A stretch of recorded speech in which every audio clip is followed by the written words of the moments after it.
what does scenario planning mean? And it's a structured way of thinking about the future. It's rooted in this idea that even in the best of times, we can't accurately anticipate what's going to come ahead. No one can predict the future.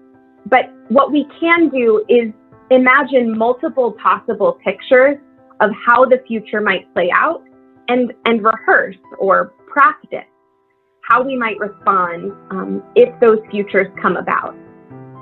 Most of the time, all of us and all of our organizations operate with an official or an expected future. And you see that described on the left-hand side of the screen.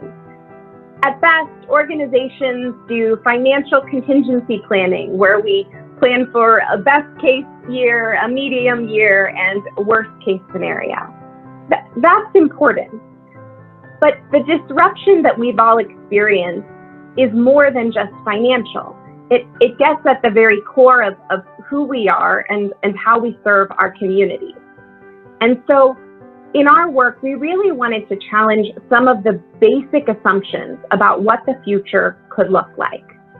The first thing that I would say is that you have to make scenarios that are your own. So perhaps taking what we've written about and building on it to make sure that it fits the particular needs of your organization, whether that be thinking about the finances as some of around 25% of you mentioned, or thinking about your staffing needs or stakeholders, but how are you adjusting these to say, what's most important for our organization?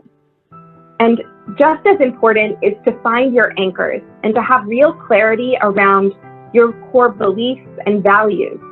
I know many of the education organizations that I work with fundamentally changed their model, whether it be through geography or who they were serving over the course of the pandemic, but they had to hold tight to what their core beliefs were so that they didn't go off and become, for example, a food service organization in the midst of the need to support hungry families, because that wasn't their core value. That wasn't their core skill set for the community. And then third, we want to ask people to test your current strategy against each scenario. So if we experience a social fabric unravel, how will my plans for the next year play out? What would I need to change or adapt? And ask those tough questions. And finally, develop a plan for the next 12 to 18 months. So often we make 3 and 5 year strategic plans. That doesn't feel prudent in this moment. But thinking about the next year and breaking it out into 3 or 6 month increments to say, hey, we're going to stay virtual for the next 3 months, but we're going to revisit it at that time.